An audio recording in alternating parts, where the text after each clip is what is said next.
அஸ்ஸலாமு அலைக்கும். Hi guys, எல்லோரும் எப்படி இருக்கீங்க? நான் மிஸ்ஸஸ் மொஹிதீன். இன்றைக்கி என்ன பார்க்க போகிறீங்க அப்படின்னு பார்த்தீங்கன்னா, இது வந்து செவ்வாய் புதன் அன்னைக்கு பார்த்தீங்கன்னா முஹர்ரம் பண்டிகை. அந்த 2 நாள் எப்படி போச்சு அப்படிங்கிறத நீங்கள் பார்க்க போகிறீங்க. முஹர்ரம் பண்டிகை அப்படின்னாலே ஆஷுரா நோன்பு தான். 2 நோன்பு வந்து கம்பல்சரி வைப்பாங்க. முஹர்ரம் பண்டிகை அப்படின்னால இந்த நார்மலாக நம்ம பண்டிகை கொண்டாடுற மாதிரி நாங்கள் கொண்டாட மாட்டோம். இன்றைக்கி இந்த 2 நாளுமே பார்த்தீங்கன்னா நோன்பு தான் வச்சுருப்பாங்க. எல்லாருமே இங்கே வந்து மஸ்டடாக வந்து நோன்பு 2 நாள் வந்து கடைப்பிடிப்பாங்க. இது பார்த்திங்கன்னா செவ்வாய்க்கிழமை காலையில் எடுத்தது. நான் சஹருக்கு நோன்பு வச்சதுக்கப்புறம் தான் சரி ஓகே இந்த நாள் எப்படி போகுது அப்படின்னு பார்க்கலாம் அப்படின்னு சொல்லிட்டு ஒரு அன்பிளானடு தான். இது வந்து பிளான் பண்ணி எடுக்கலை. எப்படி போகுதோ அதே நோக்கத்துக்கு நம்மளும் போவோம் அப்படின்னு சொல்லிட்டு தான் நான் எடுத்திருக்கேன். காலையிலே பசங்க வந்து ஹோம்ஒர்க் பண்ண ஆரம்பிச்சிட்டாங்க. நேற்று பாப்பா வர்றப்பே வந்து லைட்டாக ஃபீவரிஷாக இருக்குது அப்படின்டா. அதனால் அவள் ஹோம்ஒர்க் பண்ணலை. அதனால் அஸ்கருமே பண்ணல. அதனால் காலையில் எழுந்திரிச்சோன்னே வந்து நான் சஹருக்கு போட்ட வந்து டீ இருந்துச்சு. அந்த டீயையும் கொடுத்து பசங்களை வந்து ஹோம்ஒர்க் பண்ண ஆரம்பிச்சிட்டேன்.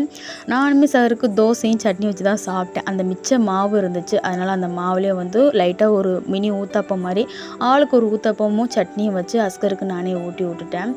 பாப்பா ஸ்கூல் போகல, வீட்டில் தான் இருக்கா. அதனால் நானே அஸ்கரை கொண்டு போய் வந்து ஸ்கூலில் விட்டுட்டு ரிட்டன் வர்றப்போ வந்து காய்கறிலாம் வாங்கிட்டு வந்துடும் அப்படின்னு சொல்லிட்டு கொஞ்சம் வந்து கீரை இருந்துச்சு. அதுலேயுமே வந்து இந்த சிவப்பு தண்டு கீரைன்னு தான் நினைக்கிறேன், செங்கீரைன்னு சொல்லுவாங்க. அந்த கீரையுமே இருந்தது. சரி ஓகேன்னு சொல்லிட்டு அதோட என்னென்ன வெஜிடபிள் வேணும் அப்படின்னு சொல்லிட்டு அந்த செவ்வாய்க்கிழமை அப்படியே காய்கறி கடைக்கு போயிட்டு எல்லாத்தையுமே நான் பர்ச்சேஸ் பண்ணேன். எல்லாமே ரொம்ப ஃப்ரெஷ்ஷாக இருந்துச்சுங்க. இப்போ தான் வந்து எல்லாத்தையுமே எடுத்து வச்சுக்கிட்டு இருக்காங்க. அதனால் எல்லாமே புதுசாக சூப்பராகவே இருந்தது. பாருங்கள் இந்த நுணுக்கல்லாம் எவ்வளோ பெருசாக இருக்குன்ட்டு. காலையில் மட்டும் என்னன்னு தெரியலங்க, அந்த காய்கறி கடையில் அவ்வளோ கூட்டமாக இருக்கும். நம்ம பில் போடுறது பார்த்திங்கன்னா லைனில் நின்று போடுற மாதிரி தான் இருக்கும். ஒரு வழியாக போட்டுட்டு வீட்டுக்கு வந்துட்டேன். வந்த உடனே வந்து கட்டைப்பையை தூக்கி ஓரமாக வச்சுட்டு நம்ம ஃப்ரிட்ஜை க்ளீன் பண்ணிவிட்டு அதுக்கப்புறம் வந்து காய்கறி எல்லாத்தையும் எடுத்து வைப்போம் அப்படின்னு சொல்லிட்டு ஃப்ரிட்ஜை வந்து முதல்ல க்ளீன் பண்ண ஆரம்பித்தேன். ரொம்ப டீப் க்ளீன்லாம் இல்லை, லைட்டாக தான். ஏன்னா ரொம்ப அழுக்காலாம் இல்லை, ஓரளவுக்கு நல்லாவே இருந்துச்சு. நான் எப்போவுமே க்ளீன் பண்ணேன் அப்படின்னு பார்த்திங்கன்னா ஒரு எலுமிச்சம்பழத்தை பாதியாக நறுக்கி இந்த மாதிரி ட்ரேயில் வச்சுருவேன். அடுத்து க்ளீன் பண்ணுறப்ப அதை எடுத்து போட்டு மாதிரி எலுமிச்சம்பழத்தை இப்படி வச்சுருவேன். இந்த மாதிரி வைக்கிறனால ஃப்ரிட்ஜு பார்த்திங்கன்னா எப்போவுமே கொஞ்சம் ஃப்ரெஷ்ஷாக இருக்கிற மாதிரியே இருக்கும்.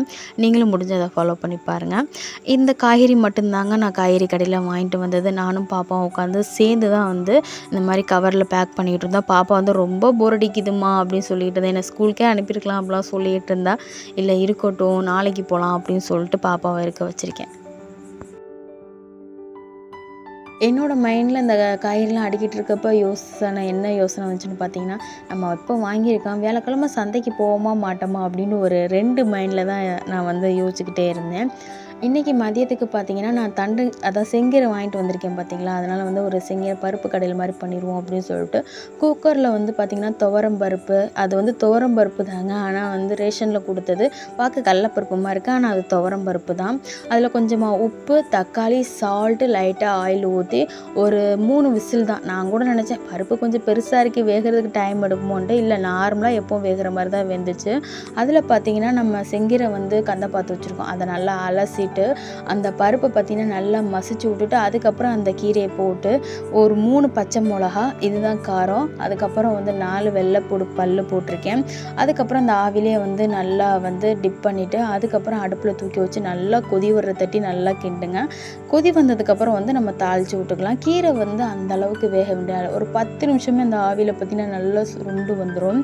தாளிக்கிறதுக்கு பார்த்திங்கன்னா இன்றைக்கி வந்து நான் நல்லெண்ணெய் தான் எடுத்திருக்கேன். கொஞ்சமாக வந்து சீரகம், கருவேப்பிலை, அதுக்கப்புறம் பார்த்திங்கன்னா சின்ன வெங்காயம் நல்லா வதங்கினதுக்கப்புறம் பார்த்திங்கன்னா 1 ஸ்பூன் மிளகாப்பொடி, 1/4 ஸ்பூன் பார்த்திங்கன்னா மல்லித்தூள் போட்டிருக்கேன். என்னோடய வீட்டு மிளகாப்பொடி பார்த்திங்கன்னா காரம் இருக்காது, அதனால் நான் 1 ஸ்பூன் போட்டிருக்கேன். அது எண்ணெயில் நல்லா வதங்கினதுக்கப்புறம் வந்து நம்ம குக்கரில் வச்சுருக்கோம் பார்த்திங்களா, அந்த இதை வந்து நம்ம தாளித்து விட்றலாம். ரொம்ப சூப்பராக இருந்துச்சா என் பசங்க உண்மையிலே சொன்னாங்க. நானுமே நோன்பு திறந்து நைட்டு டேஸ்ட் பண்ணி பார்த்தேன். உண்மையிலே ரொம்ப நல்லா இருந்துச்சு. உண்மையிலே கண்டிப்பாக ஒரு தண்டங்கீரை, செங்கீரை எது எடுத்தாலும் இந்த மாதிரி செஞ்சு கொடுங்க. என் பையனுமே வந்து சாப்பிட்டேன், அம்மா ரொம்ப நல்லா இருக்குமா அப்படின்னு சொல்லிட்டு அவர் தான் ஃபீட்பேக்கே கொடுத்தாரு. நான் இது வரைக்கும் டேஸ்ட் பண்ணாமல் தான் எல்லாமே பண்ணிக்கிட்டு இருந்தேன், எப்படி இருக்குமோ அப்படின்ட்டு. இந்த நோம்பில் இது ஒரு பிரச்சனையாகவே இருக்குங்க. நல்லா இருக்குமா இந்த சரியாக உப்பு போட்டோமா உரப்பு போட்டோமா அப்படின்னு ஒரு டவுட்லேயே இருப்போம். இருந்தாலும் நான் செஞ்சுட்டேன். பசங்களுக்கு உண்மையும் ரொம்ப நல்லா இருந்துச்சுன்னு சொன்னாங்க. 2 பேர்த்துக்குமே நானே ஊட்டி விட்டுட்டேங்க. மதியம் அஸ்கரை ஸ்கூலில் விட்டுட்டு வந்ததுக்கப்புறம் பார்த்திங்கன்னா கொஞ்சம் நேரம் ரெஸ்ட் எடுத்துகிட்டு அதுக்கப்புறம் ஃப்ரெஷ் ஆகிட்டு அகெயின் ஒரு 4 மணிக்கு பார்த்திங்கன்னா திரும்ப கூப்பிட்றதுக்காக ஸ்கூலுக்கு கிளம்பிட்டேன். நான் கூட நினச்சேன் நம்ம தான் ரொம்ப லேட்டாக போகிறோமோ அப்படின்ட்டு. இல்லவே இல்லை. நான் போனதுக்கப்புறம் தான் பார்த்திங்கன்னா பெல்லே அடிக்க ஆரம்பித்தாங்க. அதுக்கப்புறம் அஸ்கர் வந்துட்டான். அப்புறம் அவனை கூட்டிகிட்டு வீட்டுக்கு வரலான்னு வர வழியில் தான் அஸ்கர் அத்தா வந்து கால் பண்ணியிருந்தாங்க. இந்த மாதிரி நான் நைட்டு டின்னர் வந்துடுவேன் அப்படின்ட்டு. ஆனால் நான் மதியம் பார்த்திங்கன்னா கீரை தானே சமைச்சோனால நைட்டு கறி அவர் வர்றாங்க அப்படின்ட்டு ஒரு 1/2 kg சிக்கன் மட்டும் வாங்கிட்டு அப்படியே வீட்டுக்கு அப்படியே பொடிநடையாக நடந்து வந்துட்டோம். நானும் என் பையன் கொஞ்சம் சாக்லேட் மட்டும் கேட்டது. அதனால் அவனுக்கு ஒரு சாக்லேட் மட்டும் வாங்கி கொடுத்துட்டு வீட்டுக்கு வந்துட்டேன். வந்ததுக்கப்புறம் டீ போட்டு இன்றைக்கி ஸ்நாக்ஸ் எதுவும் செய்யலை. லைட்டாக பிஸ்கட், அதாவது பார்லேஜி பிஸ்கட் இருந்துச்சு. அந்த பிஸ்கட் மட்டும் வச்சு அஸ்கரை வந்து மதரசாவுக்கு அனுப்பிட்டேன்.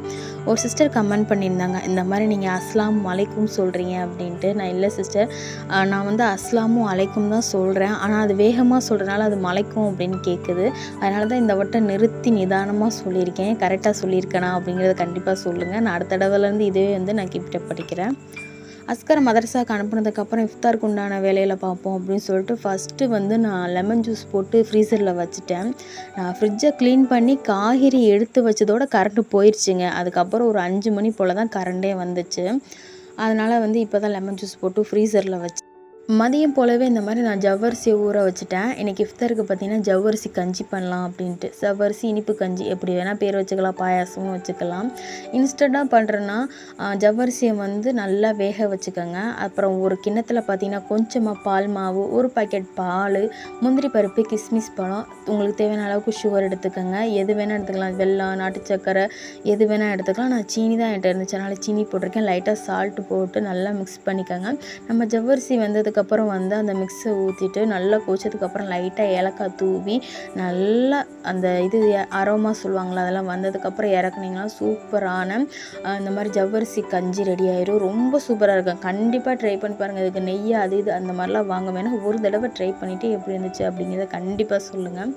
நம்ம இனிப்பு சாப்பிட்டோம் அப்படின்னாலே காரமாக சாப்பிட்ணுன்னு நமக்கு தோணும் இல்லையா? நோன்பு திறந்தோடனே இனிப்பாகவே குடிச்சிட்டு இருக்க முடியல, கொஞ்சமாக காரமாக சாப்பிட்ணுன்னு தோணும். ஆனால் ஆயிலில் ஃப்ரை பண்ண ஐட்டம் வேணாம் அப்படின்னு ஒரு மைண்ட் தாட்டில் இருந்தேன். அதனால் வந்து இன்றைக்கி வந்து கோதுமை கொழுக்கட்டை பண்ணுவோம் அப்படின்னு சொல்லிட்டு குக்கரில் பார்த்திங்கன்னா கொஞ்சமாக உருளைக்கிழங்கு, பட்டாணி இதெல்லாம் வேக வச்சு எடுத்துட்டு எப்பவும் போல் தான் வெங்காயம், பச்சை மிளகா, தக்காளி மட்டும் சேர்க்கல, கொஞ்சம் மசாலா ஸ்பைசஸ்லாம் போட்டுட்டு இஞ்சி பூண்டு பேஸ்ட்லாம் போட்டுட்டு நம்ம வேக வச்சுருக்கோம் பார்த்திங்களா அந்த உருளைக்கிழங்கு, பட்டாணி அதையும் போட்டுட்டு அதுக்கப்புறம் கொத்தமல்லி தூவி இறக்கிட்டோம். தேவையான உப்பு மட்டும் போட்டுக்கிட்டேன். Masala stuffing ready. கோதுமை கொழுக்கட்டைக்கு பார்த்திங்கன்னா எப்பவும் போல் நம்ம சப்பாத்திக்கு எப்படி நம்ம மாவு பிசைவோமோ அதே மாதிரி பிசைஞ்சு நான் ஆல்ரெடி ஊற வச்சிட்டேன். அதை பார்த்திங்கன்னா நல்லா கொஞ்சம் மெலிசாக ரவுண்ட் ஷேப்பு எந்த ஷேப்பு வருதோ அந்த ஷேப்புக்கு உருட்டிட்டு உள்ளே மாவை ஸ்டஃப் பண்ணி இந்த மாதிரி தண்ணியில் வந்து வேக வச்சு எடுத்துக்க போகிறேன். நான் கூட நினச்சேன், நான் இப்போ தான் வந்து சரி ஒரு கோதுமை கொழுக்கட்டை இப்போ தான் நான் ட்ரை பண்ணுறேன், நல்லா இருக்குமா என்னமோ அப்படின்னு ஒரு டவுட்டில் தான் நான் செஞ்சேன். ஆனால் உண்மையிலே சொல்கிறேன், ரொம்ப அல்ஹம்துலில்லாஹ் ரொம்ப சூப்பராகவே இருந்தது.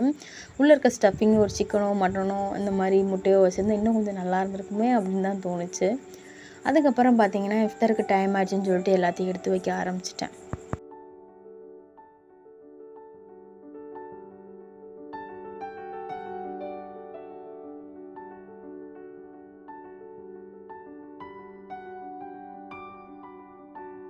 என்னை விட என் பொண்ணுக்கு தாங்க இந்த கோதுமை கொழுக்கட்டை ரொம்ப பிடிச்சிருந்துச்சு. கண்டிப்பாக வந்து நீங்களுமே ட்ரை பண்ணி பாருங்கள். உண்மையிலே ரொம்ப நல்லா இருந்துச்சு. அஸ்கரத்தா பார்த்திங்கன்னா ஈவினிங்குமே வந்துட்டாங்க. அல்ஹம்துலில்லாஹ் நான் நோன்பு திறந்ததுக்கப்புறம் அவங்களும் வந்துட்டாங்க. அதனால் செஞ்சுவிட்டு அவங்களுக்கு ஒரு டீயை போட்டு கொடுத்துட்டு நாங்கள் வச்சுருந்த எல்லாத்தையுமே உட்காந்து ஷேர் பண்ணி சாப்பிட ஆரம்பிச்சிட்டோம்.